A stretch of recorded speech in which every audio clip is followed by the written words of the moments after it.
I'm going to marry the woman I'm having an affair with, so divorce me. My husband says so, openly. And then he even said this to me.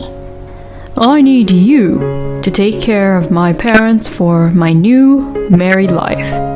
Huh? I'm counting on you from now on. I can't be with these insane people who don't even blame their own son for having an affair, but instead try to depend on me. So I told them something. My in-laws turned blue and got down on their knees to me as hard as they could. I am so sorry. My name is Mel. I am a 40-year-old part-time housewife. My husband and I have been married for about 16 years. We met through work. We are colleagues in the same company. We worked together on the same projects and went out for drinks. My husband was 2 years older than me and seemed to be a much more mature man to me at that time. He was funny and cool, and I fell in love with him at once. After a few dates, we started dating. After about a year of dating, he proposed to me, and we got married. I was very happy that I was going to marry the man I loved. I was only 24 years old at the time, but I think I really loved him because I still decided to marry him.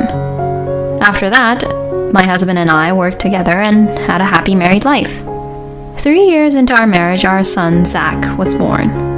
He was so cute. I thought he was an angel when he was just born. We were building a good family and were happy.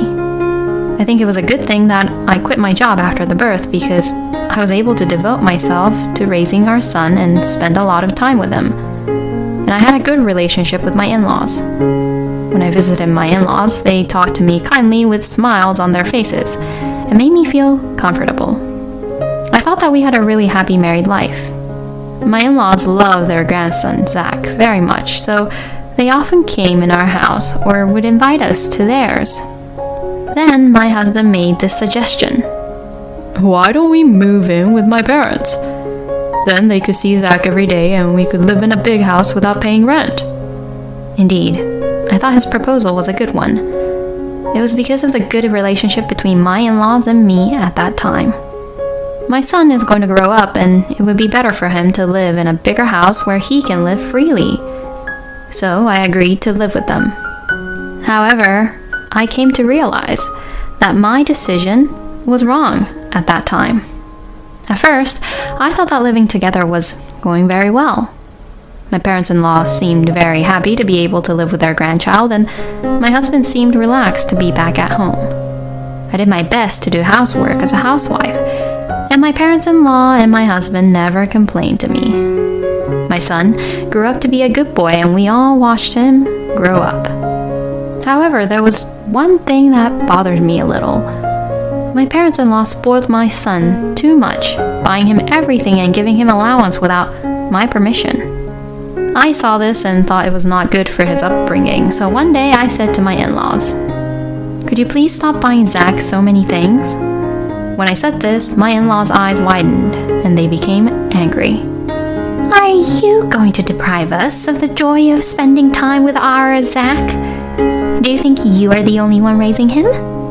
My in-laws yelled at me like that, but as a mother, I wanted to educate him properly. That's why I didn't back down. That's not what I'm saying. Of course, feel free to play with Zach. But please don't buy him things without asking me first. Even if you say that, if Zach wants something, we want to buy it for him. That's right. What if we don't buy it and we make him sad and he hates us? Are you going to take responsibility? It seems that my parents-in-law buy things for their grandchild to make him like them. But how are they going to take responsibility if my son becomes selfish because of it? I will explain to him that his grandparents are very kind and love him. So please, stop buying him too many things. Even though I had said all this, my in-laws did not seem to be convinced. Then they started talking to my husband when he came home from work as if it was my fault. Mel doesn't want us to play with Zach. She wants him all by herself. She wants to be the only one who gets to love him. I was surprised to hear my in-laws say something completely different, and my husband took them at their word. Hey, what's the meaning of this? Are Are you being mean to my mom and dad? Oh, wait a minute. I didn't do anything like that. I explained it to my husband. I told him that I just wanted them to stop buying too many things for Zach's sake. But he only believed what my in-laws said, not what I said. That's a load of crap. Don't lie to me like that. I'm not lying. So you think my parents are lying? My husband's eyes widened and he got angry like that. In the end, no matter how much I tried to explain, he believed what my in-laws said. I didn't think you were such a terrible woman. Since then, my parents-in-law have been cold to me. The food you cook tastes bad. You serve fish too often. Don't treat us like we're old, idiot. Don't embarrass my mother and father. You're such a useless wife. That's what they say to me every day. How can they keep abusing me like that? I think it's mentally exhausting to keep on picking on, and so I even considered divorce. But my son was still small, about 5 years old at the time, and I had been a housewife since he was born and had not worked for a long time, so I was worried about whether I would be able to find a new job. Besides, I was not sure if I would be able to leave with my son. Under the current circumstances, my in-laws can take care of him and my husband has a stable salary, so they might decide that it would be better for them to take him instead of me. I did not want to give up my son just because things were not going well with my in-laws, so I just had to endure without divorce. My in-laws and my husband began to say worse and worse things to me because I didn't resist. They abused me so much that I wondered if they were really the same people I'd known before, and I stopped thinking of them as human beings. It makes me feel a little better. I lived a hard life day by day in this way. No matter how badly my husband and in-laws treated me, I thought it would be better if I could be there to watch my son grow up. My son grew up fast and entered elementary school. I was worried that he might become selfish because my in-laws had given him too many things, but he is a good boy at home, and it seems to be the same at school. I was very happy when the homeroom teacher told me during the parent-teacher conference that my son is a very kind and considerate boy. And my son was studying hard and his grades were good. But for some reason, the people who were aware of this were making it as if it was their own achievement. I guess it's because we did a good job raising him. That's right. We praise him and we buy him whatever he wants. That's important. It doesn't make sense that if you buy him what he wants, his grades will improve. But my in-laws seem to want to involve themselves in everything. I just try to listen to them, praise my son's hard work. I never tried to bribe him with things like my in-laws did, but he still adored me. He always talked to me and told me about things that happened at school. I guess my in-laws did not like that. When my son reached middle school, the amount of things they bought for him increased. They used to buy him sweets and toys, but this time, they bought him the latest gaming consoles and games. No matter how much I tried to stop them, they wouldn't let me. So I had to teach my son not to play too much and to be punctual and keep his promises. But even then, my in-laws still got themselves involved in a troublesome manner. We feel sorry for him if he still wants to play. We want Zach to have fun, so we bought it for him. Then I would report it to my husband, and he would yell at me. I was completely disgusted. Anyway, all I wanted was for my son to grow up to be a good man. That was all I could think about as I went about my daily life. Time passed by and my son turned 13 years old. He's now a high school student and he's going through puberty, which may be very difficult for me as a parent. While I was thinking about this, an unexpected problem occurred. It was my husband's day off. My husband suddenly called me into the bedroom saying he wanted to talk to me. What on earth did he mean by inviting me here? I knew that he had no intention to do that because he and I had completely cooled off. And I myself didn't want to do such a thing with him anymore.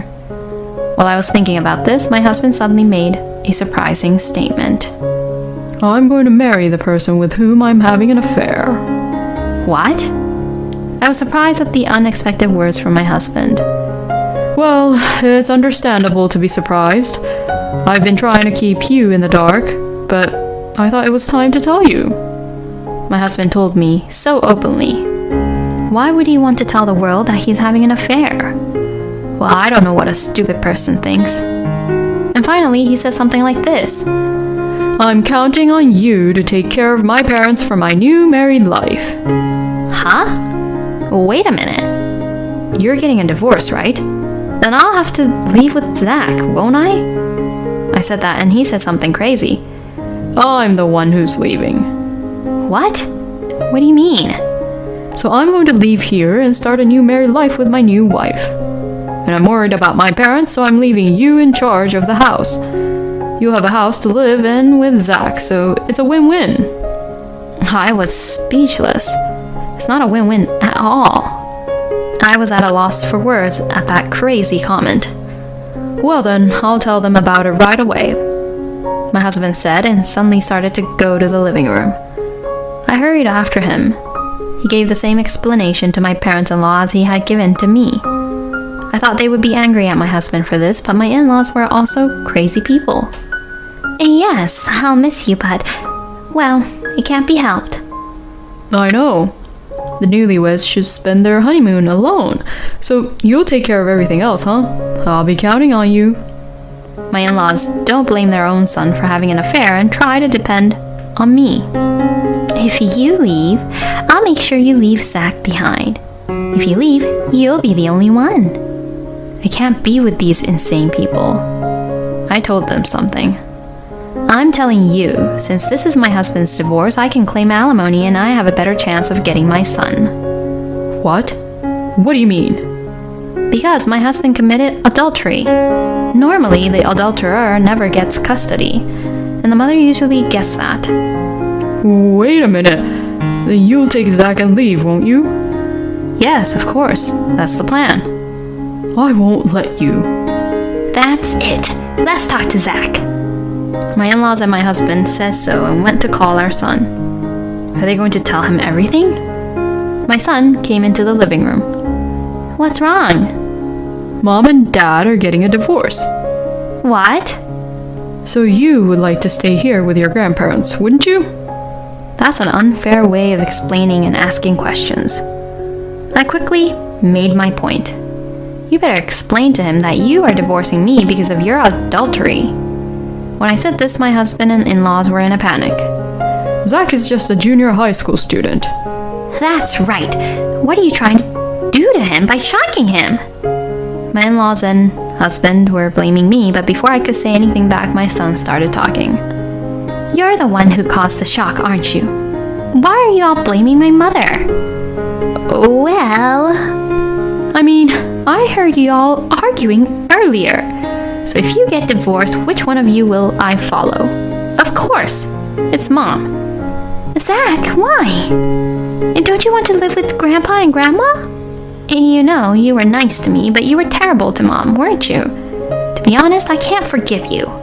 I despised you, and I despise Dad for not protecting her. Despise? My in-laws looked shocked. Anyway, I have one answer. I'm leaving here with my mom. From now on, I will protect her. Zach. I was so happy that my son was on my side. Then my in-laws turned pale and got down on their knees to me as hard as they could. We're sorry. Please don't leave this house. I don't want my grandchild to leave. My parents-in-law begged me. My husband, too. Please, can't you guys stay here? He asked me again, saying that it's his plan. My son and I were not going to give in at any cost. Zach and I will no longer have anything to do with you.